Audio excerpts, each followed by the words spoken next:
इस हल्की के माध्यम से, किसानों के माध्यम से, बार बार ट्रालियों के माध्यम से सरकार को हम अवगत करवाना चाहते हैं। लेकिन सरकार जिस प्रकार कुंभकर्ण नींद में सोई हुई है,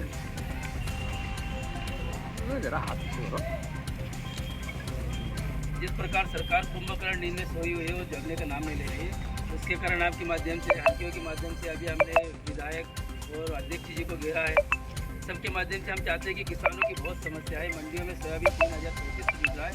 अगर सरकार की नीयत है किसान को लाभ देने की, तो तत्काल खरीदी शुरू की जाए, ताकि मंडियों में किसान बेचने के लिए जो इस प्रकार मजबूर है, वो मजबूर नहीं होना पड़े। बाद में सिर्फ व्यापारियों को भला होगा, किसानों को तो बिल्कुल नहीं होगा। ऐसा ही चना में होता है, ऐसे ही गेहूँ में होता है, ऐसा ही मूंग में होता है। इसलिए किसानों को तत्काल खरीदी शुरू की जाए। पोर्टल पे अभी तक किसानों की सोयाबीन की फसल नहीं चढ़ाई गई है। पटवारी के द्वारा गिरदावरी नहीं, वो गिरदावरी होने के बाद ही पंजीयन होंगे। सबसे पहले तो गिरदावरी की प्रक्रिया पूरी करेंगे। तो ये सारे काम है जो आपको ज्ञापन के माध्यम से दिए गए हैं, इनको तत्काल संज्ञान में लेकर समस्या का समाधान करें, नहीं तो अगला ज्ञापन होगा। आपके द्वारा जिस प्रकार की कार्रवाई की जाती है, जैसे हमारा लेटर कलेक्टर साहब को इस नाम पे दिया है, तो कलेक्टर साहब के कार्यालय में जाना चाहिए। ऐसी शिकायत यहाँ से मिली है कि कुछ कार्यालयों के नाम पे यहाँ से देते हैं तो दूसरी जगह पे चले जा रहे हैं, सकते हैं। तो ये चीज़ भी नहीं हो, इस पर भी थोड़ा सा संज्ञान लिया जाए। जैसे तहसील कार्यालय से देते हैं, वहाँ पे भी तहसीलदार महोदय उनको भी ये बात बताइए। तो भगवान बलराम की जय। आपके द्वारा क्या जो ये आपने बिंदु बता, आपकी जो समस्या जिला स्तर बिंदु बताओ, इसमें तो कलेक्टर साहब और डीडीए से बात के लिए आपको यहाँ की समस्याओं का यही कि 2023 से लेकर जो बीमा कंपनी अपने यहाँ फर्जी वाली है, जो 420 बीमा कंपनी के खिलाफ FIR दर्ज करवाएंगे या तो उसको बीमा कंपनी का बंद करेंगे। किसानों के साथ में लूट होना, बताओ ना। इसमें लिखा है बीमा कंपनी के खिलाफ कार्रवाई की जाए, सरकार के खिलाफ भी की जाए। क्योंकि 2% सरकार देती है, 20% और 80% गवर्नमेंट देता है, किसान देता है। गवर्नमेंट किसानों के नाम से बैंकों में पैसा कटवा खुद ही खा जाती है। कहीं ना कहीं ऐसा लग रहा है मेरे। कार्रवाई काफी हमको दी जाए। खंडवा में कल मंगलवार की जनसुनवाई के बाद भारतीय किसान संघ के पदाधिकारी बड़े ही नाराजगी के साथ में जहां भारतीय जनता पार्टी के कार्यालय में ढोल धमाके और नगाड़े बजाते हुए उन्हें जागृत करते हुए जिला कलेक्ट्रेट पहुंचे। वहां पर संयुक्त कलेक्टर RK बड़ोले जी से उनकी मुलाकात हुई। वहां पर भारतीय किसान संघ के पदाधिकारियों ने ज्ञापन सौंपते हुए नाराजगी व्यक्त की और कहा कि अभी पूर्व में ही हमने विशाल धरना दिया था और एक प्रदर्शन किया था ट्रैक्टर के माध्यम से, मगर समर्थन मूल्य को लेकर, अनाज के मूल्यों की वृद्धि को लेकर अभी भी शासन सोया है। अब की बार जो भी हमारी कार्रवाई होगी वह और भी आक्रामक होगी। इस बार हम ट्रेन रोकने की प्रक्रिया में उतर जाएंगे। आइए देखिए भारतीय किसान संघ के किसान मोर्चे के पदाधिकारियों ने क्या कहा, आप भी सुने।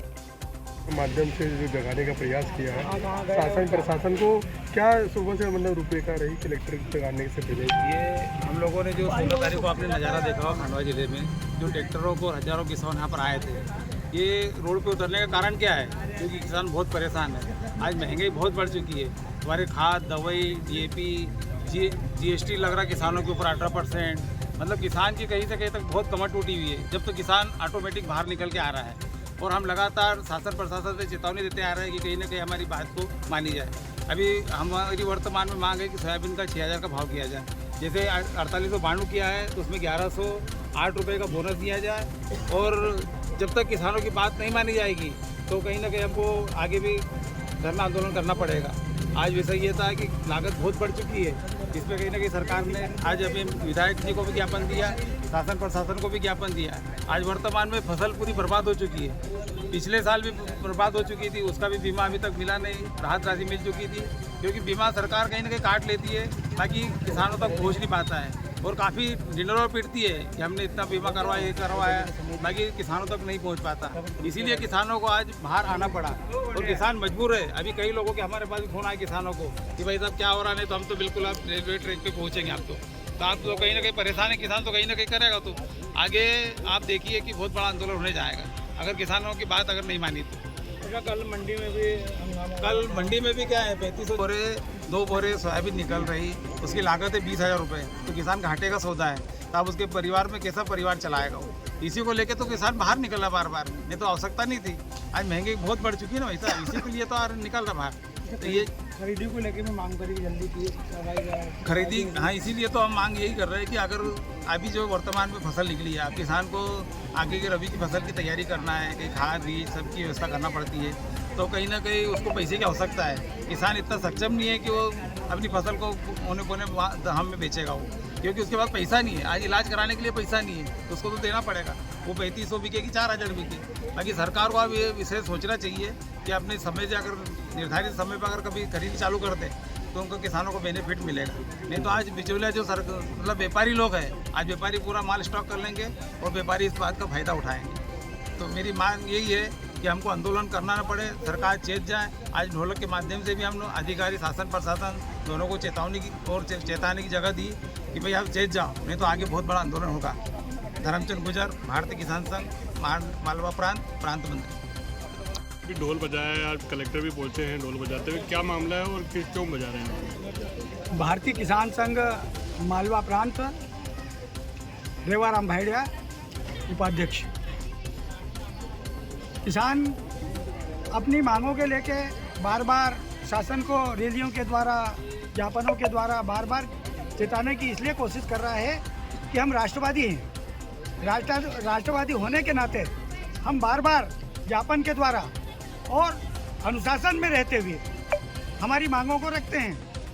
फिर भी हमने अभी पूर्व में रैली, करीब 16,000 किसान थे, 5,000 ट्रैक्टर थे हमारे साथ में, हमने ज्ञापन भी दिए, किंतु शासन को ऐसा लग रहा है कि उसकी नींद नहीं खुल रही है। इसलिए हम पूरे ज़िले के जो किसान हैं, जो प्रतिनिधि हैं, वो यहाँ पर आए और सोयाबीन की खरीदी सुनिश्चित की जाए और किसानों को उनकी उपज का सही मूल्य मिले।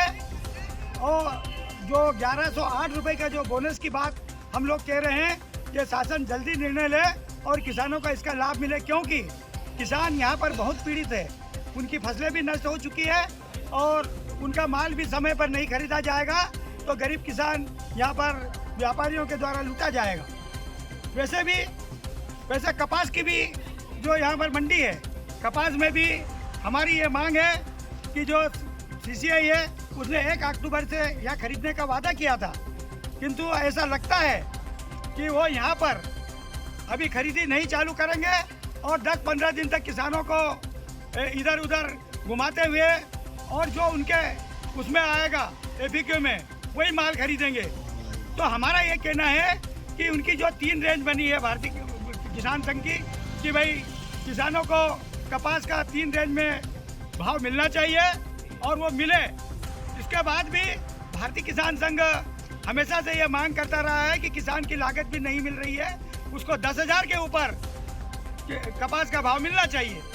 तो इस पिछले 1-1.5 माह से लगातार जो है किसान रोजाना ही कुछ न कुछ नए तरीके से आंदोलन कर रहा है और आपने जो है आज बीजेपी ऑफिस के बाहर ढोल बजाया, जिला कलेक्टर ऑफिस में आपने जो है ढोल बजाया, तो ये ढोल क्यों बजाया? क्या हमने ढोल इसलिए बजाया कि ये जो शासन प्रशासन में जो लोग बैठे हुए हैं, इनको जगाने का काम भारतीय किसान संघ हमेशा से करता है। विगत कई वर्षों से हम हमारी मांगे अनुशासन में रहते हुए और उनको दी है और कई हमारी मांगे भी उन लोगों ने पूरी की है। सरकारों के जिला कलेक्टर सब सो रहे हैं। ये दिख रहा है हमको कि किसानों की पीड़ा उनके तक नहीं पहुंची है, इसलिए हमको ढोल बजाकर उन लोगों को जगाने का काम। बीजेपी ऑफिस का घेराव भी किया आपने? हाँ, हमने घेराव किया है और उनको ये ज्ञात भी होना चाहिए कि हम शासन में प्रतिनिधि के रूप में किसानों का प्रतिनिधित्व कर रहे हैं और प्रतिनिधित्व का यह दायित्व होता है कि हमारी कोई भी जो जनता है वो किसी प्रकार से कष्ट न उठाए। इस प्रकार से हमने उनका घेराव किया और ढोल के माध्यम से उनको जगाने का प्रयत्न किया। बीजेपी ऑफिस का घेराव करके कुछ चेतावनी दी क्या उनको? उनको चेतावनी दी है ये कि यदि ये हमारी मांगे शासन तक नहीं पहुंचाएंगे तो हम आने वाले दिनों में बहुत बड़ा आंदोलन का ये जो काम करेंगे, इसकी जवाबदारी आप लोगों की रहेगी। शासन प्रशासन ठीक है।